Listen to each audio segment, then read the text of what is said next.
لوگوں سے عزتیں تلاش کرتے ہو تو وہ کیا تمہیں عزت دیں گے؟ وہ تو کل اچھا کہتے ہیں پرسوں برا کہنے لگ جاتے ہیں۔ لوگوں کے سامنے گڈ بک میں آنا چاہو گے تو وہ تو سویرے تمہارے بارے میں کچھ کہیں گے، شام کچھ اور کہیں گے۔ اپنی روحانی زندگی آباد کریں، اپنے مسلح کو وقت دیں، اور دنیا سے چھپ کر اس موبائل کو بند کر کے اور اپنے آپ سے بھی چھپ کے اور تنہا ہو کے چھپا کے سارا کچھ اپنے آنسو اپنے رب کی بارگاہ میں پیش کریں، اس کے حضور حاضری دیں۔ سنو نا ترمذی کی حدیث، اور اسے یاد رکھنا، نبی پاک علیہ السلام نے فرمایا اپنے دکھ لوگوں کے سامنے نہ بیان کرنا، سیٹھوں نوابوں کو نہ بتاتے پھرنا، دنیا داروں کے سامنے جا کے نہ رونا کہ میں تکلیف میں ہوں۔ فرمایا اگر دنیا داروں کو دکھ بتاؤ گے رب تمہیں کبھی غنی نہیں کرے گا۔ اور لوگ ہیں کہ الٹا مذاق اڑائیں گے آپ کی، جس سے بڑی پکی یاری ہے نا، پکی، وہ تب تک پکی ہے جب تک آپ نے 50,000 مانگا نہیں، اور جس وقت آپ نے کہہ دیا کہ میں مجبور ہوں میری مدد کر، تو پھر ختم ہو گئی دوستی۔ لوگوں کی تعلقات آپ کے ساتھ تب تک ہیں جب تک آپ ان سے کوئی ضرورت وابستہ نہیں کرتے۔ کریم محبوب فرمانے لگے بندوں کے سامنے دکھ نہ بیان کرنا، اللہ تجھے کبھی غنی نہیں کرے گا۔ تو اپنے دکھ اپنے رب کو بتا، تو دعائیں مانگ، تو اس کی بارگاہ میں حاضر ہو، تو اس کے حضور عرض کر۔ فرمایا اپنے دکھ اپنے رب کو بتا، وہ جلدی کرے یا دیر سے کرے تجھے ساری دنیا سے بے نیاز کر دے گا، تجھے کسی کا محتاج نہیں رہنے دے گا۔ اپنے مسلح کو، اپنی دعاؤں، ایک بزرگ فرماتے ہیں میں نے دعا مانگنے کا طریقہ اپنی بیوی سے سیکھا، دعا مانگنے کا طریقہ اپنی، سیکھنے والے تو اپنے بچوں سے بھی سیکھ لیتے ہیں، سیکھنے والے تو ہر ایک سے سیکھتے ہیں۔ وہ کہتے ہیں میں نے دعا مانگنے کا سلیقہ اپنی بیوی سے سیکھا ہے۔ حضرت وہ کس طرح؟ فرمانے لگے میری بیوی نے نا مجھے کوئی کام بتایا، کچھ پیسوں کی ضرورت کے لیے کہا، تو میں نے اسے کہا کہ بھئی ابھی میرے پاس نہیں ہے، کچھ دنوں میں آتے ہیں تو میں دے دوں گا۔ عورتوں کی عادت ہوتی ہے وہ بار بار یاد کراتی ہیں، 2-4 دنوں کے بعد پھر اس نے کہا حضرت وہ میں نے کہا تھا کچھ پیسے، میں نے اسے کہا کہ ابھی میرے پاس نہیں ہے، کچھ دنوں میں ملتے ہیں تو میں تمہیں دے دوں گا۔ اس نے کچھ دنوں کے بعد پھر کہا حضور وہ میں نے کچھ پیسے کہے تھے۔ فرماتے میں نے ڈانٹ دیا، میں نے کہا کہ کیا تو روز مجھے شرمندہ کرتی ہے، کہا نا میرے پاس نہیں ہے، ہوں گے تو دے دوں گا، تو روز یاد کراتی ہے۔ فرماتے ہیں اس نے پہلے تو میری ڈانٹ کو سہا، پھر میرے سخت جملوں نے اس کی آنکھوں میں آنسو پیدا کر دیے، پھر اس نے اپنے آنچل میں اپنے اس دکھ کو سمیٹا، اور پھر اس نے ایک جملہ کہا تو میں رو پڑا، اور مجھے اپنے رب سے مانگنے کا طریقہ آ گیا۔ مجھے کہنے لگی حضرت جی آپ نے ڈانٹ دیا میں نے سہ لیا، پر آپ ہی میرے شوہر ہیں، بتائیں نا آپ سے نہ کہوں تو میں کس سے جا کے کہوں۔ فرماتے ہیں میں رو پڑا، اور میں کھل کے رویا، اور میں تڑپ کے رویا، اور پھر میری سسکیاں بند گئیں۔ تو مجھے کہنے لگی آپ کو کیا ہوا؟ میں نے کہا مجھے بھی دعا مانگنی آ گئی ہے، جب میں اسے کہوں گا نا اللہ تو ہی میرا رب ہے، میں تجھ سے نہ کہوں تو میں کس سے جا کے کہوں؟ میں کیوں کسی بندے سے سوال کروں؟ میں کیوں کسی دنیا دار سے کہوں؟ میں تیرے بندوں کا، نیک بندوں کا وسیلہ لے کے، تیرے محبوب کی غلامی لے کے تیری بارگاہ میں آیا، تجھ سے نہ مانگوں تو کس سے مانگوں؟ سمجھ آ گئی ہے؟ جب میں اس رنگ میں مانگوں گا تو پھر رب میرے اوپر بڑا ہی فضل فرمائے گا، وہ میرے اوپر بڑی رحمت کرے گا، وہ میرے لیے آسانیاں کرے گا۔ عزیز دوستو، ہم اس طرح کرنے لگ گئے ہیں کہ ہم نے نا اپنے تعلقات پر اعتماد کرنا شروع کر دیا ہے۔ میرے تعلقات بہت ہیں، ہم نے اپنی دولت پر اعتماد کرنا شروع کر دیا ہے، میرے پاس دولت بہت ہے۔ ہم نے اپنے علم پر، اپنی شہرت پر اعتماد کرنا شروع کر دیا ہے کہ میرے پاس فلاں چیز بہت ہے۔ یاد رکھنا جب بے نیاز اپنی صفت بے نیازی دکھاتا ہے تو بڑی بڑی دولتوں والے مجبور نظر آتے ہیں۔ بھائیو جب انسان کا رشتہ اپنے مالک کے ساتھ ہوتا ہے پھر تو غم بھی کچھ نہیں کہتے، پریشانیاں بھی کچھ نہیں کہتی، پھر تو زندگی صبر والی، پھر تو زندگی توکل والی، پھر تو زندگی بھروسے والی، پھر انسان اپنے آپ کو رسوا نہیں کرتا، دنیا داروں سے امیدیں اس کی ختم ہو جاتی، امیدیں اللہ رسول سے لگا لیتا ہے، مضبوط ہو جاتا ہے، مضبوط، طاقتور ہو جاتا ہے، خوددار ہو جاتا ہے، باوقار باعزت ہو جاتا ہے۔ حضرت بہلول دانا رحمت اللہ علیہ بیٹھے تھے تو ہارون رشید حج کر کے آ رہا تھا، تو رستے میں حضرت شیخ سے ملاقات ہو گئی تو السلام علیکم کے بعد کہنے لگا حضور کوئی حکم ہو تو بتائیے گا. تو حضرت بہلول دنا فرمانے لگے تیرا رب کون ہے؟ اس نے کہا اللہ. تو فرمایا میرا کون ہے؟ کہا اللہ. فرمانے لگے تو بڑا ہی بیوقوف ہے، کیا تو یہ سمجھتا ہے کہ رب ہارون رشید کو تو دے گا اور بہلول دانا کو بھول جائے گا؟ تیرا بھی وہی رب ہے، میرا بھی وہی رب ہے. اس نے اگر تجھے دے کے آزمایا ہے تو ہو سکتا ہے مجھے نہ دے کے آزما رہا ہو. جب اس کی حکمت کے تقاضے ہوں گے تو عطا کرے گا اور دے گا. تو جا اپنا کام کر. بھائی اپنی روحانی زندگی، اپنی عبادات، اپنے وظائف، اپنے روزمرہ کے معاملات، اپنی دعائیں، اپنا استغفار. دیکھو کوئی مشکل کام تو نہیں 2 رکوع ہیں سورہ واقعہ کہ اگر رات کو پڑھ لی جائے تو. میں کس طرح یہ بات بیان کروں کہ تعویذ بانٹنا آسان ہے اور وظیفہ بتانا مشکل ہے. سارا دن تعویذ بانٹیں تو لوگ لینے کو تیار ہیں، اور اگر آپ وظیفہ بتائیں تو کہتے ہیں تو مشکل کام ہے. او خدا کے بندے، اگر آپ کا تعلق قرآن پاک کے ساتھ مضبوط ہو، قرآن پاک کے ساتھ اگر آپ کا رشتہ ہو، لوگ سفارشیں ڈھونڈتے ہیں نا دنیا میں، کوئی تعلق مل جائے تو میرا کام ہو جائے.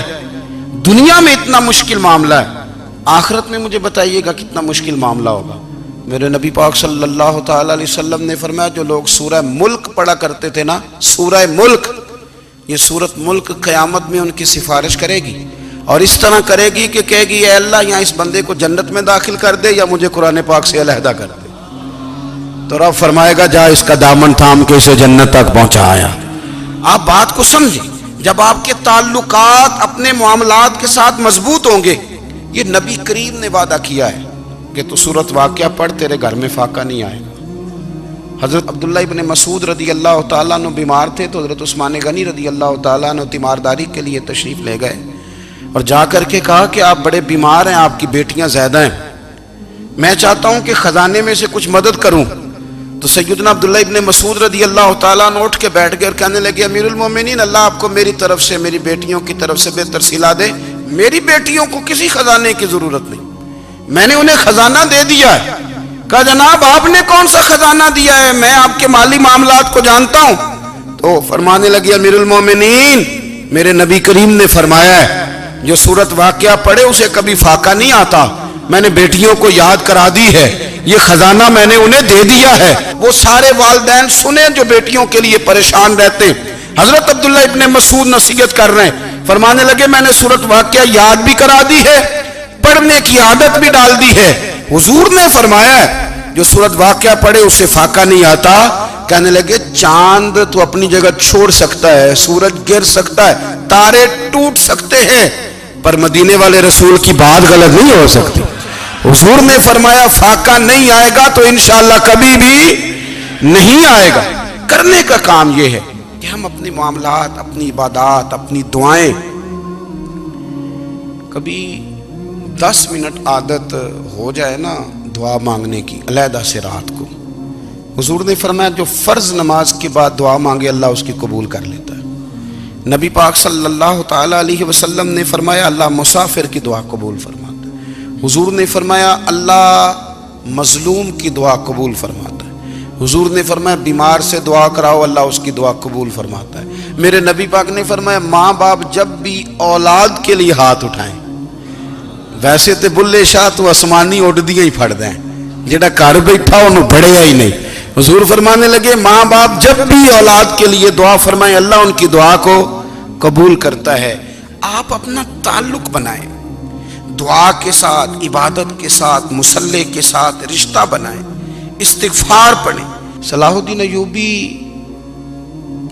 صلیبی جنگوں میں تھے، رات کو مسجد اقصیٰ میں نماز پڑھی تو پریشان تھے.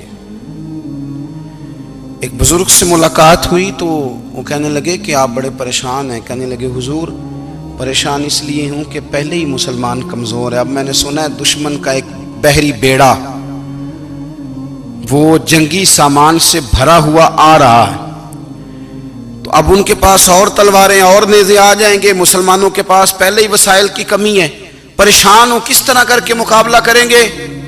یہ بات کہتے ہی صلاح الدین ایوبی نے بزرگوں سے کہا حضور آپ بھی دعا کرنا، دعا کی بڑی طاقت ہے. میرے نبی پاک نے فرمایا دعا مومن کا ہتھیار ہے، دعا مومن کا، دعا مومن کا۔ حضور نے فرمایا تقدیر کو سوائے دعا کے کوئی چیز نہیں بدل سکتی، دعا مومن کا ہتھیار ہے، یہ کافر کے پاس کوئی نہیں، یہ ہتھیار ہے مومن کا۔ اللہ کرے آپ کو سمجھ آئے، پھر سنیں، کئی بار کہہ چکا ہوں یہ ہتھیار ہے۔ کافر کے مقابلے میں جو تیرے پاس سب سے بڑا ہتھیار ہے وہ دعا ہے۔ دعائیں کرانی چھوڑ دی، کرنی چھوڑ دی، لینی چھوڑ دی۔ حضرت سیدنا انس بن مالک رضی اللہ تعالیٰ عنہ فرمایا کرتے تھے، میں نے وہ رنگ دیکھا ہے جب حضور دعا مانگتے تھے اور حضور کی مقدس آنکھوں میں آنسو بھی ساتھ ہی بہا کرتے تھے، میں نے وہ انداز دیکھا ہے۔ تو صلاح الدین ایوبی بزرگ سے کہنے لگے آپ بھی دعا کیجیے، اور خود رونے لگے اور سر سجدے میں رکھ کے رونے لگے، اور عشاء سے لے کر فجر تک روئے، خوب روئے۔ صبح وہ بزرگ آئے تو صلاح الدین ایوبی کا خوبصورت اور ہنستا ہوا چہرہ دیکھا، کہنے لگے آپ بڑے خوش ہیں، رات تو میں نے بڑے روتے ہوئے دیکھا تھا۔ تو کہنے لگے حضور وہ جو بحری بیڑا آ رہا تھا نا وہ پانی میں ڈوب گیا ہے، اب وہ نہیں آ رہا، ابھی خبر آئی ہے تو میں بڑا خوش ہوں۔ بزرگ کہنے لگے اٹھ سینے سے لگ، اور سن ایک بات، وہ بحری بیڑا پانی میں نہیں ڈوبا، وہ تیرے آنسوؤں میں ڈوب گیا ہے۔ وہ جو تو رات رویا ہے نا رب کریم کی بارگاہ میں، تو وہ ڈوب گیا ہے۔ حضرت عائشہ صدیقہ رضی اللہ تعالیٰ عنہ فرماتی ہیں ایک عورت تھی اور اسے نبی پاک صلی اللہ تعالیٰ علیہ وسلم نے نا وہ کلمہ پڑھ کے مسلمان ہوئی، مدینہ طیبہ آ گئی، تو حضور نے مسجد نبوی شریف میں اس کے لیے مکان، ایک سادہ سا کمرہ ساتھ مسجد کے بنوا دیا، وہیں رہنے لگی۔ اکثر وہ سیدہ طیبہ کے پاس آتی تو حضرت عائشہ صدیقہ رضی اللہ تعالیٰ عنہ فرماتی ہیں وہ بڑی باتیں سناتی اور آخر میں کہتی وہ ہار والا دن بھی بڑا عجیب دن تھا، اور میرے رب کی قدرتوں کا دن تھا، وہ بھی بڑا عجیب دن تھا۔ سیدہ عائشہ صدیقہ رضی اللہ تعالیٰ عنہ ایک دن فرمانے لگی کہ تو ہار والے دن کا بڑا ذکر کرتی ہے، وہ کیا دن تھا؟ تو خاتون کہنے لگی اماں جی وہ دن تھا جب میرے رب پر بھروسہ اور مضبوط ہو گیا، جس دن میرا اپنے رب پر توکل اور بڑھا، میرے ایمان میں یقین میں اور پختگی آئی۔ کہنے لگی میں ایک گھر کی کنیز تھی، نوکرانی تھی، اس گھر میں ایک بچی تھی جس کے پاس سونے چاندی ہیرے جواہرات کا ہار تھا۔ اس زمانے میں نا چمڑے کے اوپر لوگ ہیرے جواہرات لگاتے تھے، کئی دفعہ سرخ رنگ کے چمڑے پہ لگائے جاتے تھے، وہ بچی پہنتی تھی۔ تو کہتی ہیں وہ بچی کے اس نے اتار کے رکھا یا اس سے گرا وہ ہار، تو چیل اسے اٹھا کے لے گئی گوشت سمجھ کے، اور میرے سامنے اٹھا کے لے گئی۔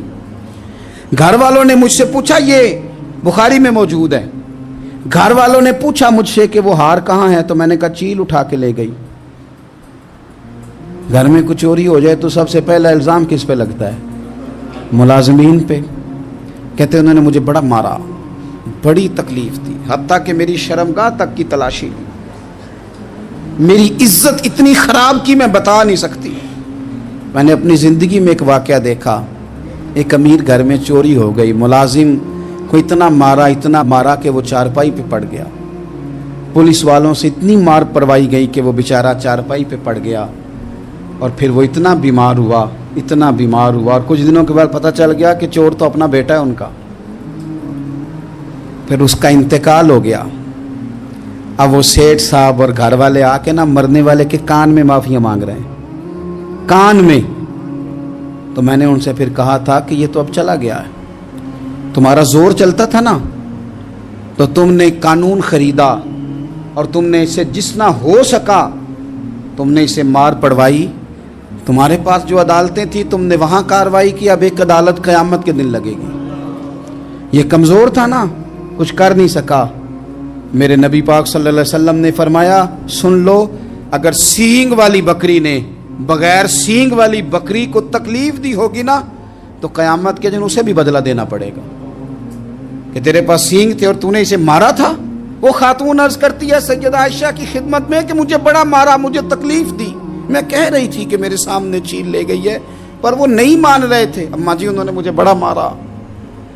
حضرت عائشہ صدیقہ کہتی ہیں پھر کیا ہوا؟ کہنے لگی اماں جی جب کوئی میرا مددگار نہ رہا، مجھے تکلیف دے رہے تھے، رسوا کر رہے تھے، تو میں نے اپنے رب سے مدد چاہی، میرے رب کی طرف میں نے توجہ کی، میں نے کہا مالک اب تو ہی میرا مددگار ہے۔